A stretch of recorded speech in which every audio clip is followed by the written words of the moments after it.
Thanks for joining us for Fox 10 Talks on this Monday, and it's the first one of the new year for us. It is. Happy New Year, everybody. And welcome back. You were on vacation. Thank you. We I missed know. you. It's crazy. I was thinking like Monday, Sunday night, last night anyway, it's kind of like, you're getting back into the swing of things. Yeah. My son was getting ready for school today.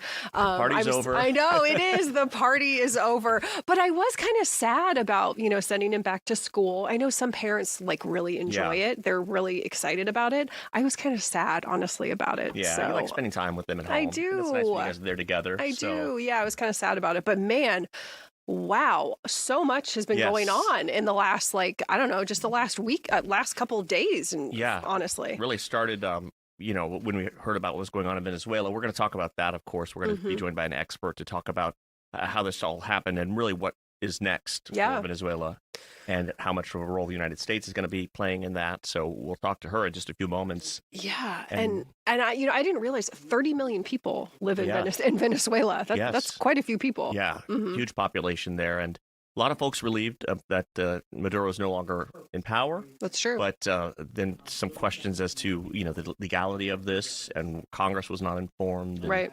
So there's a lot of questions as to how it all went down. Right. But the White House is saying that this was a legal operation, a law enforcement operation. Right. So yeah, and that just happened.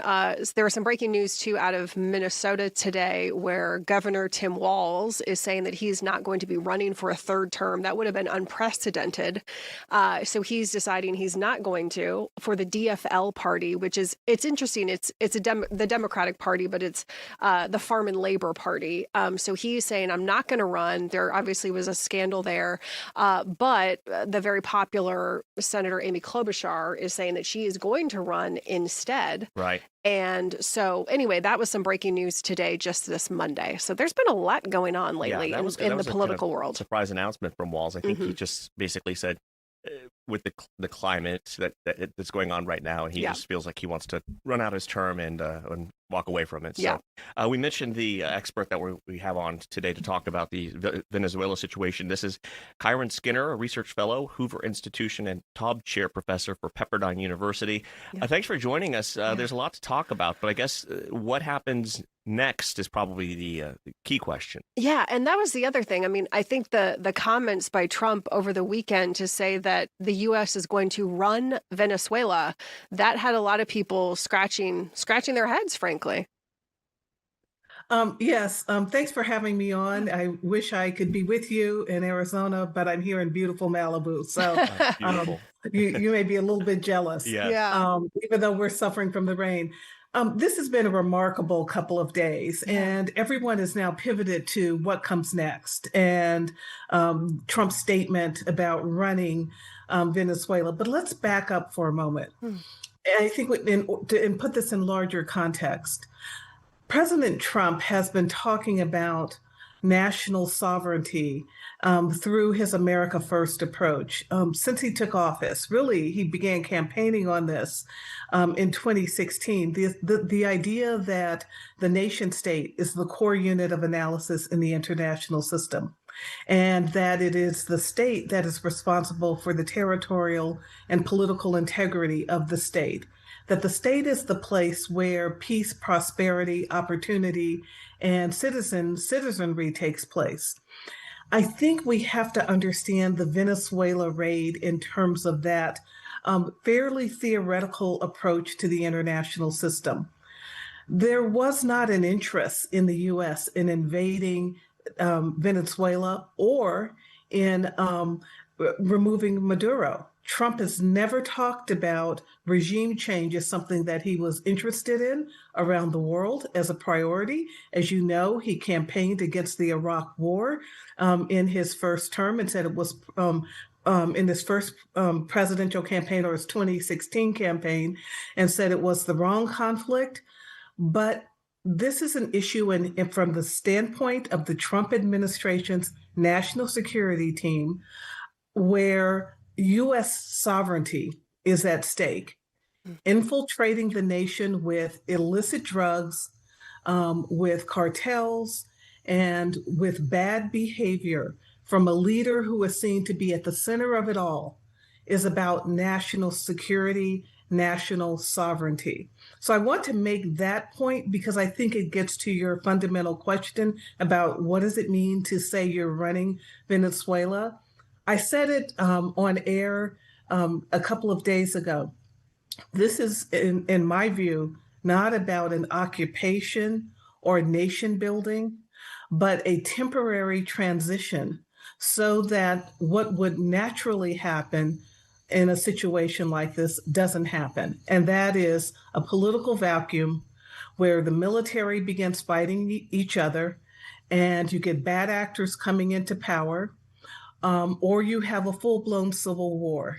I think this is more about a stabilization force. So maybe we don't have the vocabulary quite right yet, but I would like to calm the audience down about this view that the U.S. is now, Yankees coming in to take over. I don't see it that way. Well, that's good. Yeah. And I guess the question, too, is what's going to happen with the vice president. There's some questions as to if the vice president is going to step into that position or if the United States does not want a continuation of the Maduro type of leadership. Right. That's true. I know. And then there was also some discussion, too, even already about Cuba. And I know Marco Rubio has also, talked about Cuba, and Senator Lindsey Graham was talking about Cuba and what might happen potentially with Cuba. Could Cuba be next? There's a lot of speculation again today, Cuba next. I think we need to slow down the conversation a bit and really understand what we're doing right now. There's no modern Venezuela without Cuban support, and in some ways vice versa. So it is, a natural in the thought process to address the matter of Cuba, and the administration and many in the West have been talking about the illegitimacy of the Cuban regime for a long time. And for the first time, and I believe I'm right here, in U.S. history, but there's always a colleague somewhere in the U.S. who catches me on a process file if I get it wrong. But for the first time in U.S. history, we have a Secretary of State, Marco Rubio, and a Deputy Secretary of State, Chris Landau, both Spanish speakers, both deep ties to the region. Chris Landau was our ambassador to Mexico in Trump's first term. Marco Rubio's background is well known. And so there's more attention on the Western Hemisphere from the top of U.S. diplomacy, perhaps than at any other point, at least in modern U.S. history.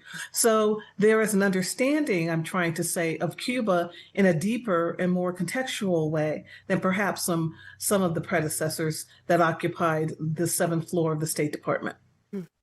You're on a college campus, and obviously, you're in education. What are you telling students on the campus of Pepperdine University? What are you discussing in classrooms there today, and what are you guys going to be discussing moving forward, just in regards to Venezuela? Well, classes start today. Mine starts on Thursday. So talking with you is giving me some direction and encouragement about what we will talk about later in this week. Students are asking the very same questions that you are.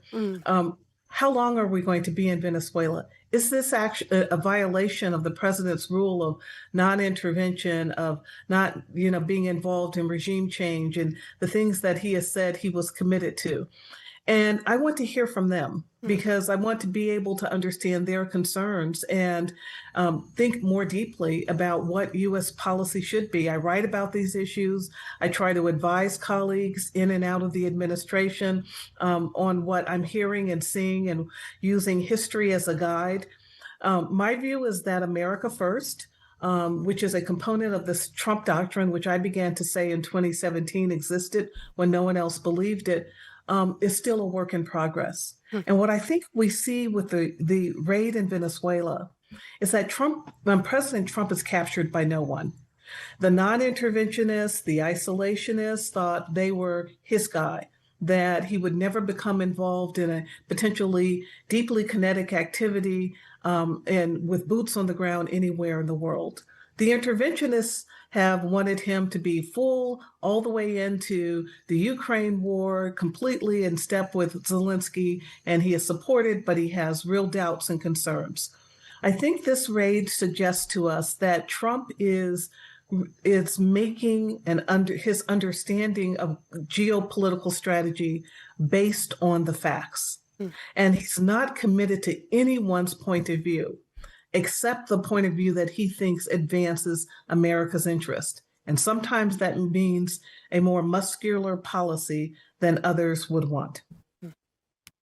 Well, Kiron Skinner, thank you so much for joining us and sharing your expertise with us. Yeah. Certainly a lot to talk about. We probably will be having you back on soon, too, as this all plays out. Yeah, it's fascinating. I know we're going to continue to discuss it. Thank you so much for your expertise. Yeah, we really appreciate it. Thank you for your time and for the invitation. Yeah. Of course. And we've also got Asher Rednow, who's going to join us to talk about the travel impacts of all of this. He is live. Where is Asher? Okay. Live at an airport, from what I could see. Yeah, I know. And nowhere.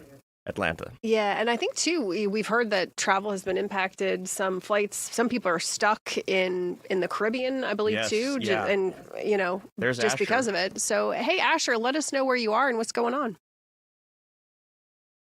Well, Marc and Ellen, I'm at the world's busiest airport here in Atlanta, and I can tell you that the AAA says that the Caribbean is one of the most popular destinations this time of year. But early on Saturday morning, the FAA banned flights from the Eastern Caribbean airspace because of what they were calling ongoing military activity. Airlines canceled hundreds of flights before the airspace ended up reopening last night. Now, most of those canceled flights were to places like Aruba, Puerto Rico, the Virgin Islands, and St. Martin. We spoke with one lady who was supposed to fly directly from here in Atlanta to Aruba, but ended up getting wound up in Miami instead in a very unexpected delay. She says she saw hundreds, maybe even thousands of people just waiting to see what comes next, where their bags will be, and what they can do to maybe get home. There were thousands of people waiting in line, trying to figure out what was going on, trying to rebook flights, trying to get home, trying to find their bags. It was just a mess of bags. No one could give us any answers of where our luggage was, when it would be available. They just kept saying, just wait, just wait, just wait. Now, airlines have resumed their normal Caribbean schedule, but now they're playing catch-up. Major airlines like American, United, Delta, and Southwest are adding extra flights today and tomorrow to help stranded passengers. Delta noted that there could be some bottlenecks in this in a statement that reads in part, quote, due to the physical space limitations of many Caribbean region airports, Delta is requesting that customers avoid impacted airports unless they...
Welcome back, everybody, to Fox 10 Talks on this Monday. Hope you're having a good Monday. And again, we are continuing to talk about the travel impacts that what is happening in Venezuela. And basically, there have been a lot of travel impacts. Yeah. Right? In fact, one of our producers here, his name is Graham Emmett. His mother, Heather, she's in Puerto Rico. And they were supposed to come back on Sunday.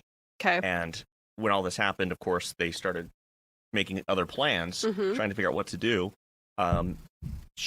They cannot get back until the 11th. So they were supposed to be back on the 3rd. Wow. They're not going to be back until the 11th. And she said that her Airbnb host has been great, though. Like, you could stay here. But obviously, much more expensive than you want your trip to be. Yeah, seriously. But also she said you're stuck in paradise, but you're still stuck. Right. You kind of want to get home. Yeah. And so there's a lot of folks like that are impacted. She keeps going on trying to find flights, but really there's just nothing because everybody was trying to do the same thing. Right. So, and you're doing that story for 4 o'clock today. Yeah, we talked to her on the phone, so we'll have that and kind of the latest on what people are doing to try to get back home if they were stranded as a result of these flight delays and cancellations. Yeah. And so travel is kind of resuming, but it's getting back to normal, but they did cancel so many that people who were scheduled on those just started booking the other flights, and it just kind of a domino effect. That backup. So, but she's hoping to get home on the 11th, but yeah, an unexpected delay there. Wow. Yeah. Well, it's good to know, someone like that. Yeah. If you need to talk to somebody, exactly. if you need an interview sometimes, it's good to know somebody who, is in that situation. Also so. good to know this guy sitting right here. Yes. Saenz joining Absolutely. us. Wow. Whoa. A lot of stuff to talk about with you. It's crazy. So it's called Black Monday or Bloody Monday. And I was like texting Marc and our producer, Dave. I was like, and so this was before Jonathan Gannon had gotten fired, but I was like, I think we should talk sports today because there were already like 5 head coaches that had been fired. And that was before Jonathan Gannon got fired. And then Gannon, boom, fired. Yeah. Yeah. I mean, Pete Carroll got fired after 1 year. Yeah. And I kept going back and forth for the last couple weeks. Like, is he going to get fired? It didn't seem like the players had quit on him, but sometimes they in some games it looked like they checked out. Yeah. But if you're Michael Bidwell, do you want to pay this guy still? And they had to eat some money with Cliff Kingsbury. Who knows what's going to happen with Kyler Murray and that whole contract? So there's more than just, hey, you're out and that's it. Because there's a lot of money that has to exchange hands here. Yeah. And so, but boy, I mean, 14 losses, 9 in a row. You look at Steve Wilkes when he got fired for the Arizona Cardinals. He went 3-13 in 1 year, and this here you got Jonathan Gannon in his 3rd year, and he's digressing, and he goes 3-14. It would be a bad look if you didn't do something. Something had to be done, right? Whether it was the head coach, the coordinators, or everybody. I posed a question last night during Fox 10 Sports Night at 10:30. What should the Cardinals do with the number 3 pick in the draft? And somebody's like, forget about the draft. They need to start cleaning house with the coaches. And one girl named Kim, she said, look, Jonathan Gannon would always say, hey, it starts with me. She was like, we'll start with him and fire him first. And that's exactly what happened. So the fans have really kind of given up on this. Yeah. And even like, after a while, Jonathan Gannon was just saying the exact same thing over and over and over, and you're like, it's almost like a guy that was at a loss. It was a tough situation for him when you consider that they had so many injuries. Yeah. I mean, a lot of injuries, and then you have you lose your starting running back, and James Conner was kind of the heart and soul of that team. You lose his backup, you lose some offensive linemen, you lose your starting quarterback. But it's. The way they were losing too. At first, they're losing close games. You were looking, and that's coaching. That's adjustments at halftime. That's decisions. In crucial moments of the game, and then they start getting blown out, giving up 40 points a game, and that's a sign of guys that have checked out. When they know, okay, we're not making the playoffs. I can't wait to go to Cancun. The season's over. But a lot of guys did not. Trey McBride had a great year. Michael Wilson had a great year individually, and even Jacoby Brissett I thought played well. So that's why I kept going back and forth. But yeah, it totally makes sense. It's definitely warranted.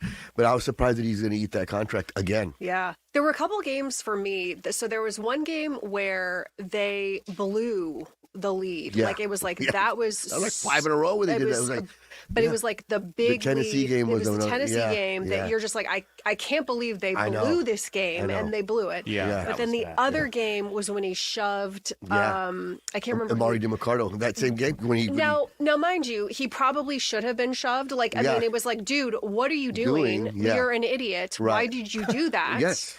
And you sometimes need to be a tough coach. Like you need tough love is needed. You need to have some tough love. But at the same time, when the players don't respect you anyway, Gannon, and you guys aren't winning. Like if you're winning every single game, you can probably do that. Exactly. But when you're losing every single game, you probably shouldn't be shoving your player. Yeah, that's an excellent point. I don't know. Yeah, that's a way to lose respect in the locker room. But it was funny because before the final game, guys like Trey McBride, Paris Johnson, leaders of the team had very nice things to say about their coach. Yeah. So I was thinking, okay, maybe these guys haven't given up on him. I know certain guys haven't, and so I kept going back and forth. But yeah, I mean, losing 9 in a row, like I said, just 3 wins this year. And even his record against the division, even though the NFC West is tough, probably the toughest division of football, but only having 3 wins in 3 years against the division, 0-6 to the Seattle Seahawks, only 1 win against the Rams. So it was just, I think it was time to make a change, and we'll see now what they do next. Is there any names being floated out there? Yeah, Kevin Stefanski's one guy. He was with the Browns. Robert Saleh was with the Jets. He's now with the 49ers. Mike McCarthy's out there. So, I mean, this is the National Football League. There's only 32 of these positions available in the whole world. So they're definitely going to have plenty of people that will want the position. The question is, do you go with another unexperienced first-time head coach? Do you go with a guy that's offensive-minded, a guy with defensive-minded? You're going to have probably a new quarterback, a young quarterback if you draft one. So, it all depends on what the preface is, because there have been a lot of new coaches, that come in, never been a head coach before, that have done well. But then again, if you want to change, the culture and make some major changes like the Cardinals need to make, maybe you need a guy that's been there and done that before. So it all depends on I guess, who's available, who really wants to come here. Yeah, and they already tried that with Cliff Kingsbury, and that didn't work very well. And Gannon, too. Gannon was a first-year head coach, too. I'm kind of surprised that Monty kept his job, honestly, because he hired Gannon, right? I mean, he was like, hey, this is my guy. Right. But whatever. So, but Monty kept his job. He's keeping his job. Right. For now. So. Have you kept track of how many coaches have been for the Cardinals since you've been here in 2003? That's a good I don't want to question. put you on the spot, but I mean, it's when I got here, it was we've got Kevin Wisenhunt, you got Bruce Arians, you got Steve Wilkes, you got Denny Green, you got Cliff Kingsbury, you got Jonathan Gannon. Wow. Yeah. It's and that's the thing. You look at franchises. That's a great question, Mark, because you look at franchises that are winning consistently. You look at the Pittsburgh Steelers. They've had 3 coaches since 1969. And they've also won 6 Super Bowls. They're in the playoffs again this year. Yeah. So that's the thing. It's hard to win when you're changing leadership every 3 or 4 years. But at the same time, what are you going to do? How do you sell this? How do you say, okay, we're going to run it back to your fans when you've lost 9 in a row? So it's a tough situation. It really is. Yeah, and that's the other thing is, I mean, to get someone who is going to be successful, you also have to set them up for success. So, what's going to happen with Kyler? I mean, because people don't really want Kyler, do they? A lot of fans are. What's going on with that? Yeah, that's the thing. You're going to trade him? Do you just cut him and eat the contract? That's why I was so surprised. Not so surprised, but a little surprised with the firing of Jonathan Gannon. Money factor. Right. Because they're going to have to, if they get rid of Kyler Murray, they're going to have to eat some of that money too. Yeah. They're eating this money with Gannon, then you're going to have to hire a new guy and pay him. So. And some were saying maybe give Gannon a shot with a different quarterback, or obviously it doesn't matter anymore. Right. Whatever. But that was another thing. Kyler Murray is a quarterback that Jonathan Gannon inherited. He didn't have to say, hey, look, give me my guy at quarterback. That was Cliff Kingsbury's guy. So and that's, I think what they might do is when they bring in the new coach, have a different quarterback, or at least Jacoby Brissett or somebody that this guy approves of. And Gannon, I even asked Gannon at his introductory press conference about Kyler Murray. It says, how much did having Kyler Murray influence your decision to want to come here? And he said, yeah, I want to coach with you. Of course he's going to say that because he wants to have a good relationship with the guy. But so fresh start, really. I mean, all around could be what the fans are looking for. after this season. I mean, when's the draft again? In April. So it's going to be in Pittsburgh. The Cardinals will have the 3rd pick overall. I know, a lot of people say go get, Mendoza. I know. Do you think Mendoza's going to go to Las Vegas? The Raiders have the number 1 pick. They need a quarterback. They need a quarterback. A lot of times these Heisman Trophy winning quarterbacks don't go number 1 overall. It's kind of interesting. The kid from Oregon's pretty good, and so the Jets need a quarterback. They have the number 2 pick. So I'm like, that could just be the Cardinals' luck when they got there's 2 quarterbacks that come out that are going to be good, and then they have the 3rd pick, and they're going to watch those 2 guys go. But, Monty Ossenfort has a tendency to trade down, and what the strategy there is you trade down, you still get a first-round pick, but whoever moves up to get your spot gives you another pick, so you have extra picks, and when you have so many needs to fill, the extra picks will work. He kind of says it's like an extra lottery ticket. You can't win until if you play you buy a ticket. So if you have extra tickets, you have more chances to win. You have more chances to hit on certain players. I mean, look at Tom Brady. He was a 6th-round pick, the 199th draft pick. Look at Brock Purdy. He was Mr. Irrelevant. He was the last pick in the draft. Even Bo Nix, who is with the Denver Broncos, he wasn't the number 1 pick overall. So you can get a quarterback. Even Lamar Jackson, he was like the last pick in the 1st round. So you can get a quarterback that's good, later in the draft. So and that's for some reason too. Evaluating quarterbacks seems such a difficult task because I don't know how many times I've seen. Maybe it's because it's such a important position and it adds so much value to the team. It's amplified, but there's a lot of times people miss on quarterbacks. Yeah. I think we need a tall quarterback. Yeah. Ellen's got her list of things she's requiring. I'm sorry, Kyler. I know we need a tall quarterback. Yeah, and Jacoby Brissett was a tall guy. And how many times would you see Jacoby Brissett stand in the pocket, know he's going to get hit, and then wait till the receiver gets open, and then he makes the throw? When that wasn't happening, look at Michael Wilson. He ends up getting 1,000 yards with the first 5 games of the season. He barely had any yards. He only had any catches. And there was one play even yesterday where I'm like, that is, Jacoby Brissett bringing his value to the table, where he stepped up into the pocket, allowed Michael Wilson to get behind the defender, threw a 43-yard touchdown pass. I'm like, that's what you need, a quarterback that's big, strong, and can sit in the pocket and take a hit. Yeah. Well, you're going to have a lot to talk about. I know. We need to get you some water. I know. I'm like, get choked up there. Yeah. And we're just getting started. You've got your show on Wednesday, right, Fox 10? Yeah, at 6:30. Yeah, we're going to do a special show tonight at 6:30. We're going to do a round table. Megan Plain, who was out at the facility earlier today, will be here. Marc, our executive producer, is going to talk. So, we got plenty to talk about, plenty of options. And like I said, number 3 pick in the draft. Now you got to go get a coach. So, Michael Bidwell and Monty Ossenfort will have their work cut out for